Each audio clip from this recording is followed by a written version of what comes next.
ने तो आतंकवाद के जरिए उसे झुकाना था, पीओके लेना था, अखंड भारत बनाना था। ये सब दावे हमारे क्या करेंगे? क्या मुंह लेके जाओगे इस जनता के पास? क्या बोलोगे कि हमने ये युद्ध शुरू क्यों किया था और खत्म क्यों कर दिया? तुमने क्या डॉक्यूमेंट ले लिया पाकिस्तान से या मार्को रूबियो से या ट्रम्प से? क्या राफेल मार गिराए उन्होंने, इस पे कोई सवाल क्यों नहीं कर रहे हैं?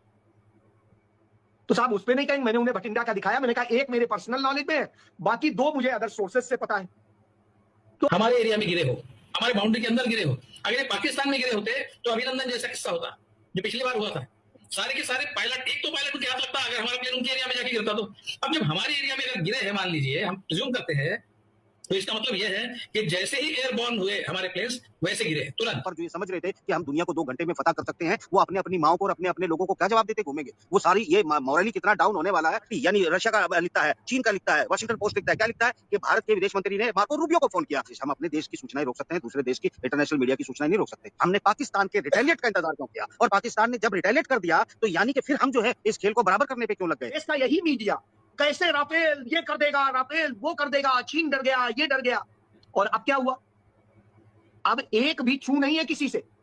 कोई नहीं कह रहा है पंपोर में मिला वो क्या था, अखनूर में मिला वो क्या था, और भटिंडा में एयरबेस के पास जो खेतों में मार गिराया गया वो क्या था। अलग दिखाई दे रहा है, वो आप दिखाइए ना, ये मोहर भी उसकी लगी है। ये अगले 8 से 10 दिनों में वो सच्चाई भी सामने आ जाएगी जो मैं अभी आपको नहीं बता रहा हूँ। या S-400 को कुछ हो गया था। सवाल ये उठता है कि अगर वो दावा कर रहे हैं कि उन्होंने हैक कर लिया, सिस्टम हैक किए, हमारे इलेक्ट्रॉनिक ग्रिड को हैक किया, बहुत कुछ वो दावा कर रहे हैं जो सामने कल आएगा, आज छुपाया जा सकता है। फिर वो लिखता है कि मार्को रूबियो ने पाकिस्तान को फोन किया। तुम्हारी ये हार है प्योरली, और ये आप कहने में क्या दिक्कत है? क्योंकि टेलीग्राफ में रिपोर्ट छपा है, उसमें जो कहा है कि जो जेट-NC और PL-15 मिसाइल का जो कॉम्बिनेशन है, इनको पता ही नहीं चलता था कि जब विमान उड़ रहा है, उड़ने के बाद इनको पता ही नहीं चलता था कि इमीडिएटली उनको टारगेट किया जा रहा है। किस तरह की गवर्नमेंट है? क्या जस्टिस दिया उन 26 लोगों को? उसने हमारा S-400 हमारे 4 बेस को तबाह करने की बात की, वो बात उसने हमारे दिल्ली पे ड्रोन फहराने का दावा किया, गुजरात में ड्रोन 3 घंटे घुमाने का दावा किया। RT ने अपने S-400 को लेके क्या लिखा है जानते हो? अमेरिका में और ब्रिटेन में क्या लिख रहे हैं हमारे पायलटों के बारे में, हमारी इन सब बातों में, ये कल सामने लोगों के आएगी। फिर क्या जवाब दोगे इस देश की जनता को? पाकिस्तान के हाथों राफेल जेट गिराए जाने के बाद पूरे भारत में एक बार फिर राफेल डील को लेकर नया विवाद खड़ा हो गया है। इस बात से ये तो साबित हो गया कि इंडिया जो है वो अब मान रहा है ये बात कि उसके राफेल गिरे हैं, और इंडियन मीडिया ये बात तस्लीम कर चुका है कि इंडिया को जो है बुरी तरह शिकस्त हुई है। ना सिर्फ बुरी तरह शिकस्त हुई है बल्कि बहुत से महाजों पे जो है वो फेल हुआ है। ठीक है, जो उसके दावे थे बड़े बड़े कि पाकिस्तान को 2 घंटों में ख़त्म कर देगा, ये वो भी उसके जो है ना निस्तनबूद हो गए हैं। वो सारे दावे, वो सारे उनके उसका भरम, वो इसकी बड़ी आर्मी जो 13 लाख की उसकी आर्मी है। ठीक है, उसने सोचा हुआ था कि पाकिस्तान छोटा सा मुल्क है, हम जाएंगे पाकिस्तान को फतह करेंगे और जश्न मनाएंगे, मगर हुआ उसके उल्ट है।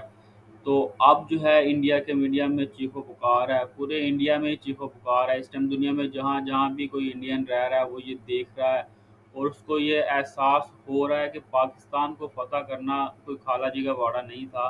ठीक है, ना ही पाकिस्तान को फतह करना है या पाकिस्तान पर हमला करना कोई अच्छी बात थी। जितने भी समझदार इंडियन मीडिया से रिलेटेड लोग हैं वो ये बात तस्लीम कर चुके हैं कि पाकिस्तान पे हमला नहीं करना चाहिए था। हमारी जो फोर्सेस हैं उन्हें पता होना चाहिए था कि पाकिस्तान रिटेलिएट करेगा, पाकिस्तान कितना मजबूत है। और अब तो यहाँ तक भी वो मान गए हैं कि पाकिस्तान को हराना नामुमकिन है। ये भी हम आपके आगे दिखाएंगे। तो ये बात मान चुके हैं कि पाकिस्तान को हराना अब इंडिया के लिए नामुमकिन है। आप पूरी बात सुनिए कि हुआ क्या है। हुआ बड़ी सीधी सी बात यह है कि जब दूसरे देश, हम अपने देश की सूचनाएं रोक सकते हैं, दूसरे देश की इंटरनेशनल मीडिया की सूचनाएं नहीं रोक सकते। सवाल बड़ा सीधा सा था जो मैंने पहले उठाया कि अगर हमने ये युद्ध शुरू इसलिए किया था कि हमें आतंकवाद को खत्म करना था और बिना आतंकवाद पर के बारे में कुछ लिखवाए पाकिस्तान से, हम इसे सीज फायर को डिक्लेरेशन कैसे कर सकते हैं? दूसरी बात, जब हमने एक बार कर दिया था, अगर यही करना था तो सर्जिकल स्ट्राइक का नाम देकर हम इसको खत्म कर सकते थे। हमने पाकिस्तान के रिटेलिएट का इंतजार क्यों किया? और पाकिस्तान ने जब रिटेलिएट कर दिया तो यानी कि फिर हम जो है इस खेल को बराबर करने पे क्यों लग गए? तो कुल मिलाकर मनोवैज्ञानिक तौर पर भारतीय जनता पर, भारतीय उन लोगों पर जो ये समझ रहे थे कि हम दुनिया को 2 घंटे में फतह कर सकते हैं, वो अपने अपनी माओ को और अपने अपने लोगों को क्या जवाब देते घूमेंगे? वो सारी ये मॉरली कितना डाउन होने वाला है। आप सिर्फ जो है लश्कर नोएडा कुछ भी कहता रहे, अगले 8 से 10 दिनों में वो सच्चाई भी सामने आ जाएगी जो मैं अभी आपको नहीं बता रहा हूँ। मगर एक बात है, अगर सिरसा तक आपके जो है फटे वन, बात ये है कि इंडिया ने इंतज़ार नहीं किया पाकिस्तान रिटेलिएट करेगा। इंडिया को लगा ये कि पाकिस्तान रिटेलिएट नहीं कर सकता। उसे लगा कि हमने पाकिस्तान को बहुत ज़्यादा दबा दिया है और पाकिस्तान जो है वो इस टाइम डर के बैठ गया है और पाकिस्तान रिटेलिएट नहीं करेगा। लेकिन जैसे कि DGI इश्तियार ने कहा कि हम अपने टाइम पर रिटेलिएट करेंगे और जब हम करेंगे तो पूरी दुनिया देखेगी, इंडियन मीडिया को बताने की ज़रूरत नहीं है। तो ये एक हकीकत है, ऐसा नहीं है कि इंडिया जो है उसे लगा के और वहाँ रिटेलिएट करेगा पाकिस्तान तो फिर हम जवाब देंगे, उसे लगा कि ये शायद नहीं करेगा। पहुंचा है तो फिर क्या वो आपके बॉर्डर पे लगा हुआ S-400 ब्रीच करके पहुंचा है या S-400 को कुछ हो गया था? सवाल ये उठता है कि अगर वो दावा कर रहे हैं कि उन्होंने हैक कर लिया, सिस्टम हैक किए, हमारे इलेक्ट्रॉनिक ग्रिड को हैक किया, बहुत कुछ वो दावा कर रहे हैं जो सामने कल आएगा, आज छुपाया जा सकता है। अगर इतनी बात, और उसके बाद क्या हुआ? भारत की, हमारे प्रधानमंत्री की, हमारे तीनों सेनाओं के अध्यक्षों के साथ इधर मीटिंग चल रही थी, दोपहर की बात है। उधर जो है मीटिंग चल रही थी शहबाज शरीफ की, उनके राष्ट्रपति की, उनके स्टेट के जो लोग थे, और उनकी तमाम एक मीटिंग थी जिसमें उन्होंने कहा था हमें फुल फ्लैश फैसला करना है, और उन्होंने फैसला करके सुनाया कि हम फुल फ्लैश हमला करने जा रहे हैं। हमला किस चीज का था? परमाणु हमला था। इधर भी परमाणु हमले की तैयारी हो रही थी, उधर भी परमाणु हमले की तैयारी हो रही थी।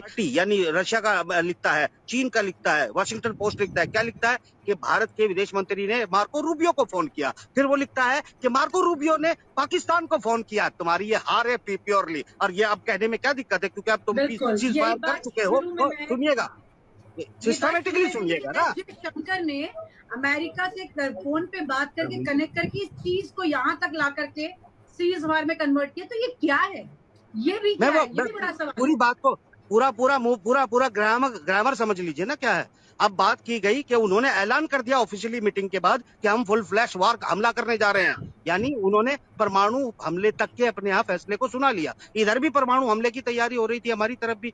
तो अब मिला के जब लगा दुनिया को कि पुराना हमला होने वाला है तो इनको रोक दिया जाए, तो ये आसानी से रुक कैसे गए? अब रुकना, भारत का रुकना ना रुकना, पाकिस्तान ने परमाणु हमले की बात की, अलग बात है। उसने हमारा S-400 हमारे 4 बेस को तबाह करने की बात की, वो बात अलग है। उसने हमारे दिल्ली पे ड्रोन फहराने का दावा किया, गुजरात में ड्रोन 3 घंटे घुमाने का दावा किया, अलग बात है। हमारे सिस्टम को हैक करने का दावा किया, वो अलग बात है। हमने तो आतंकवाद के जरिए उसे झुकाना था, POK लेना था, अखंड भारत बनाना था। ये सब दावे हमारे क्या करेंगे? क्या मुंह लेके जाओगे इस जनता के पास? क्या बोलोगे कि हमने ये युद्ध शुरू क्यों किया था और खत्म क्यों कर दिया? तुमने क्या डॉक्यूमेंट ले लिया पाकिस्तान से या मार्को रूबियो से या ट्रम्प से? क्या साफ है कि तुम्हारे पास तो आतंकवाद के खिलाफ कोई बात ही नहीं है, तुम्हारे तो कोई बात ही नहीं हुई है। देखिए, इसका मतलब ये फ्लॉप है, और ये बेसिकली अगर इसको किस तरह से कल प्रेजेंट किया जाएगा आप समझ सकते हैं। आप जानते हैं कि चाइनीज ने अपने हथियारों को लेकर अपने सीज फायर में कंडीशन रखी गई है, लेकिन इंडिया ने हाथ जोड़ के कहा है कि पाकिस्तान ने जो हमारे इलाके फतह किए हैं, ठीक है, जहाँ पे इंडिया ने सफ़ेद झंडा भी लहरा दिया था, वो इलाके जो हैं वो हमें वापस किए जाएं। तकरीबन 2 या 3 चेक पोस्टें हैं LOC के ऊपर, जो कि मैं अब उनका नाम नहीं लूँगा, जो कि पाकिस्तान जो है वो इंडिया को वापस करने के लिए रजामंद हो गया है इंडिया के रोने धोने के बाद। डबल टाइम में क्या लिखा है, ये कल लोगों के सामने आएगा, तुम्हें शर्मिंदगी होगी। RT ने अपने S-400 को लेके क्या लिखा है जानते हो? अमेरिका में और ब्रिटेन में क्या लिख रहे हैं हमारे पायलटों के बारे में, हमारे इन सब बातों में, ये कल सामने लोगों के आएगी। फिर क्या जवाब दोगे इस देश की जनता को? सवाल, इतनी एमेच्योरिटी के साथ तुम डील क्यों कर रहे हो? हमने तो ये कहा था कि हमें POK भी चाहिए, और हमें पाकिस्तान की उस स्थिति में लाके खड़ा कर देना चाहिए जहां भारत में कभी वो आतंकवादी घुसाने की या आतंकवाद करने की हिम्मत ना जुटा सके। यहाँ तो अगर बराबरी पे आप छूट गए तो आप तो बहुत बड़ा देश है ना, आपके लिए तो ये एक बहुत बड़ी मुश्किल खड़ी कर देगा देश के सामने। भारत का इस्तेमाल चाइना के खिलाफ करना था ट्रंप को, अब वो चाइना के साथ डील करने जा रहा, ट्रंप व्लादिमीर पुतिन के साथ डील करने जा रहा, फलस्तीन को अलग देश का स्टेटस देने जा रहा। अब भारत पाकिस्तान की रणनीति, कूटनीति, हथियार सब अनरिलेवेंट हो चुके हैं, इसलिए ये युद्ध बंद हुआ। ये है कड़वी सच्चाई। अगर इसे कोई काटना चाहता है तो आए, बैठे कर लश्कर नोएडा के साथ तो मैं बैठना भी पसंद नहीं करता, इनकी औकात ही नहीं होती इतनी कि इनके साथ बैठकर बात की जाए। मगर ये जरूर है कि कोई और चाहे तो आइए, एविडेंस के साथ बात करूंगा। इसलिए हुक्म आया और इन्होंने चुपचाप हुक्म मान लिया, ना उधर का कुछ फैसला हुआ ना इधर का कोई फैसला हुआ। आताओं का हुक्म आया और मान लिया, और अपने आप को विश्व गुरु कहते हो। ना डिप्लोमेसी है, ना कूटनीति है, ना पावर है, ना ताकत है, क्या बातें करते हो आप लोग? इन राफेल मार गिराए उन्होंने, इस पे कोई सवाल क्यों नहीं कर रहे हैं? तो साहब उस पे नहीं कहेंगे। मैंने उन्हें बठिंडा का दिखाया, मैंने कहा एक मेरे पर्सनल नॉलेज में है, बाकी 2 मुझे अदर सोर्सेस से पता है। तो अब आप एक बात बताइए, आपने तो बड़ी प्रशंसा करके जो 526 करोड़ का मिल रहा था राफेल, वो 1670 करोड़ रुपए का खरीद के बड़े बखान किए थे। देश का यही मीडिया कैसे राफेल ये कर देगा, राफेल वो कर देगा, चीन डर गया, ये डर गया। और अब क्या हुआ? अब एक भी छू नहीं है किसी से। कोई नहीं कह रहा है पंपोर में मिला वो क्या था, अखनूर में मिला वो क्या था, और भटिंडा में एयरबेस के पास जो खेतों में मार गिराया गया वो क्या था। कोई नहीं। अच्छा, मैं मीडिया की स्थिति देख रहा हूं, सबको पता है, वहां उसमें लिखा हुआ भी है, उसके जो मलबा है उस पे नाम भी लिखा हुआ है उसका। बावजूद इसके देखिए किस तरह की खबर छापते हैं, भटिंडा में प्लेन क्रैश, 2 की मौत, जांच में जुटी एजेंसियां। ये देखिए इंडियन एक्सप्रेस क्या लिखता है, unidentified aircraft crash in village near Bathinda air force base. भैया रात को 2 बजे कोई ऐरा गहरा तो नहीं होगा। ये देखिए दैनिक भास्कर, पंपोर में स्कूल की छत पर गिरा लोहे का ढांचा, धमाके। मतलब ये भी नहीं लिख पा रहे हैं कि भैया वो विमान का अलग दिखाई दे रहा है, वो आप दिखाइए ना, ये मोहर भी उसकी लगी है, ये दिखाइए ना, क्यों नहीं दिखा रहे? यह दशा है, जिस मीडिया की यह दशा हो उससे आप क्या उम्मीद करेंगे? हमारे एरिया में गिरे हो, हमारे बाउंड्री के अंदर गिरे हो, अगर ये पाकिस्तान में गिरे होते तो अभिनंदन जैसा किस्सा होता जो पिछली बार हुआ था। सारे के सारे पायलट, एक तो पायलट उनके हाथ लगता अगर हमारा प्लेन उनके एरिया में जाके गिरता तो।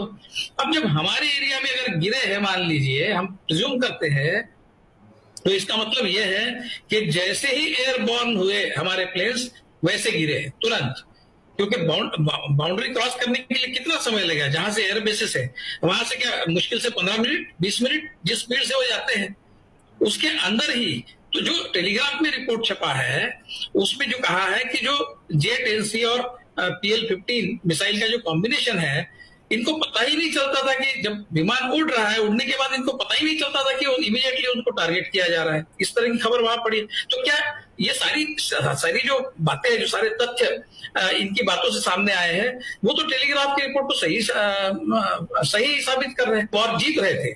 अगर आपकी जीत हो रही थी, आप डोमिनेट कर रहे थे और पाकिस्तान बैकफुट पर था, तो आप तो सीज़फायर तभी करना चाहिए था आपने जब वो आपकी इस कम से कम इस कंडीशन को सेटिस्फाई करता कि जिन लोगों ने पहलगाम में ये हमला किया वो आपके हवाले करता है, फिर उनका अता पता बताता। ये तो आपने उनसे इन बार्गेन कुछ भी नहीं लिया। किस तरह के लोग हैं आप, किस तरह की गवर्नमेंट है, क्या जस्टिस दिया उन 26 लोगों को?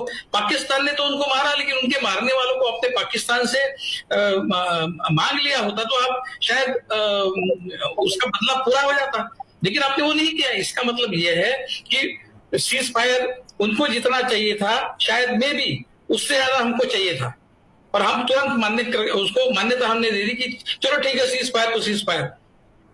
Hydream.ai, a pioneer in visual multimodal generation, has partnered with WavespeedI, the world. इस तरह का अगर कोई उसका अर्थ निकाले तो आप उसको तो देशद्रोही कहेंगे। पाकिस्तान के हाथों राफेल जेट गिराए जाने के बाद पूरे भारत में एक बार फिर राफेल डील को लेकर नया विवाद खड़ा हो गया है। इस विवादास्पद सौदे के पीछे छिपे असली चेहरों को जानने के लिए देखिए हमारी ये खास रिपोर्ट। भारतीय वायुसेना को हमेशा से पाकिस्तान और चीन की मजबूत दोस्ती और उनके आधुनिक 5वीं पीढ़ी के फाइटर जेट्स को देखकर खतरा महसूस होता रहा है। इसी खतरे को ध्यान में रखते हुए पहले कांग्रेस सरकार ने फ्रांस के साथ एक डील तय की थी, लेकिन सब कुछ बदल गया 2014 में जब देश में बीजेपी की सरकार आई। नई सरकार के आते ही राफेल डील की शर्तें भी पूरी तरह से बदल दी गईं। यहाँ समझना जरूरी है कि बीजेपी एक ऐसी पार्टी है जिसे शुरू से ही आरएसएस संचालित करता आ रहा है। यही वह डील थी जिसे राहुल गांधी ने सार्वजनिक रूप से उठाया और जहां से चौकीदार चोर है जैसे नारे मशहूर हुए। सरकार ने इस राफेल डील के जरिए न सिर्फ रूस और अमेरिका जैसे देशों के फाइटर जेट्स को नजरअंदाज किया, बल्कि फ्रांस से डील की, जहां से आरएसएस और अनिल अंबानी को सबसे ज्यादा फायदा मिल रहा था। लेकिन सबसे बड़ा नुकसान तब हुआ जब पाकिस्तान के साथ युद्ध की स्थिति पैदा हुई। रूस, अमेरिका यहाँ तक कि इजराइल जैसे घनिष्ठ मित्र भी भारत के साथ खुलकर नहीं आए। वहीं दूसरी ओर पाकिस्तान को चीन और तुर्की जैसे दोस्तों से खुली मदद मिली। चीन ने पाकिस्तान को अपने बनाए हुए PL-15 मिसाइल दिए और तुर्की ने ड्रोन इस्तेमाल करने के लिए बिना शर्त दे दिए, जिन्हें हमने दिल्ली और गुजरात जैसे शहरों में एक्शन के दौरान देखा। तो सवाल उठता है, क्या मोदी ने RSS, अंबानी और पावर पॉलिटिक्स के लिए देश के सामरिक हितों की बलि दे दी? और अगर हाँ, तो इसकी कीमत भारत को कितनी चुकानी पड़ेगी? तो दोस्तों, आपने वीडियो तो देख ली। तो इसमें ये बात तो वो लोग मान चुके हैं कि इंडिया को बुरी तरह शिकस्त हुई है, और ये शिकस्त जो है वो इंडिया को अब बहुत अरसे तक खटकेगी। तो आज की वीडियो के लिए जो है आप लोगों का बहुत शुक्रिया कि आपने एंड तक इस वीडियो को देखा, हमारे साथ रहे आप।